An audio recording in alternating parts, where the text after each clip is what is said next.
phase one done. Can't even tell I even did anything. So I removed 3 tall Oregon grape that were growing between the Fatsia and the Trachycarpus. I think next are the Fatsia. They continue to put out new growth and continue to burn. It's just too hot in this spot for them. These ones are looking a little bit better, but we're supposed to get hot again next week. It's been a little bit cooler. Probably gonna pull up the salal. And I got 2. These are Oregon grape as well. There's one here and one here. And these are the creeping. So this is Mahonia repens, I believe. And the big ones I took out, which were really spiky, was the aquifolium. Nice plant, but wow, they were really taking over. They were bigger than me, and that was in just a very short period of time, maybe 3 years. So they obviously love our climate. They're everywhere, everywhere, growing on the roadside, and big ones. Big ones, you know, they'll get 8+ feet tall and around easy. It just didn't quite work out the way I wanted. And you know, like I mentioned before, these Fatsia, there was a giant maple tree here, so they were in the shade, and now they get the hottest sun of the day. So, and actually there were big giant trees here too that also provided shade. So the maple tree reached all the way to the fence, and then it almost touched the next 2 trees that occupied this entire, like, see that pine? They were easily that high all the way to the corner. So there used to be, this was quite a shady spot. No longer. so the Fatsias are next. Probably the salal. I might trim this Oregon grape back a bit just to, because it wants to sprawl. This type, pull a few weeds, and then this is where we may put in I got a grass, and perhaps some Canamusifolia. I have some red ones that I can transplant from another part of the yard. There's irrigation here, so I think they might look pretty good against the tree. Add a little bit of color, because everything over here is green. All right, that's everything out. So I know I had comments about saving the Fatsias. I can tell you there's no way you could dig those things out in one piece and have them survive. You can actually cut the tops off and resprout them, but I actually like it better. It was just getting a little too wild. Now the palms look really good.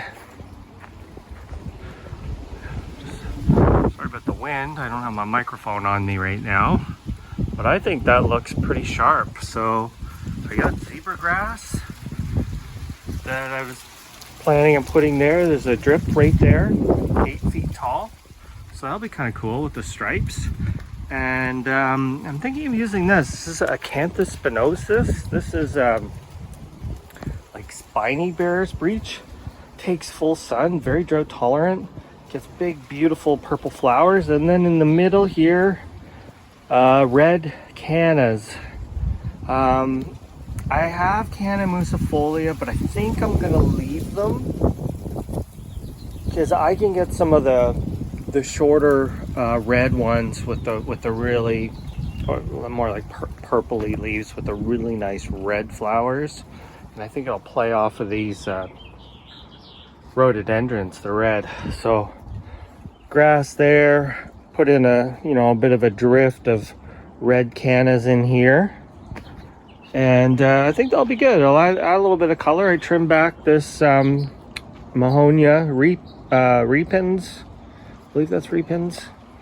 The creeping Oregon grape. That one is 2. Not quite creeping though. So yeah, it's good. And you know what? The palm actually looks really amazing. It started growing 2 years ago. Finally, it was sat there for 3 years because I messed with its roots as an experiment. Don't ever mess with the roots of a Trachycarpus. Just pull them out of the pot and stick them in the ground. Because the other ones that I have that are like, a few feet taller were planted at the same time. So, but these palms look fantastic. So yeah, a little bit more color over here because like I said before, everything's green. And there is a Livistona. I say Nitida, it's probably Nitida. But yeah, just add some color in here. We got the fuchsias, so you know, that's the aura or aurea, so the gold, it's more like a chartreuse. And they get the real nice bright flowers, so there should be some good color in here. Bit of a breeze. I think we got 2 cold days coming ahead, and then it's going to get real hot. I think we're going to get back up into the 90s again. Anyway, thanks for watching. I wasn't quite able to do what I planned because I forgot there's a giant maple tree stump underground, so it made it a little bit tricky for me. And I wasn't able to find, I was going to get some smaller cannas, couldn't find them. Because everyone's cannas died this year. But all my canna musifolia survived, so I planted 3 there.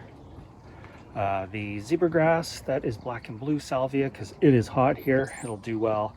These are forest fire red salvias.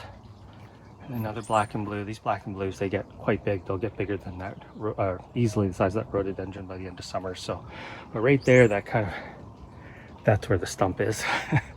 And there's big giant roots coming off of it. So can't really get anything in there. So I'm hoping this guy will help to fill it in. I mean, maybe I could slip something in up there. But I'm just gonna leave it and water these guys and see how they do. I was planning on putting a clump of red Musa, Canna musifolia, the banana canna, the red one. But I planted the green one and there was a stump. So it doesn't look like much right now. But I can guarantee you that as long as I can keep them watered enough, this will look pretty good in about a month. So there you go. That is the Fatsia removal. I think it's going to look good. We're going to get a lot of color. Those fuchsias are going to start flowering soon. And the salvias. And I think that's about all I have in here for flowering plants at this time of year. Most of them flower in the winter and spring. So warm day. Hasn't rained in 4 weeks. No rain in the forecast. So we're really starting to dry out now. Thanks for watching.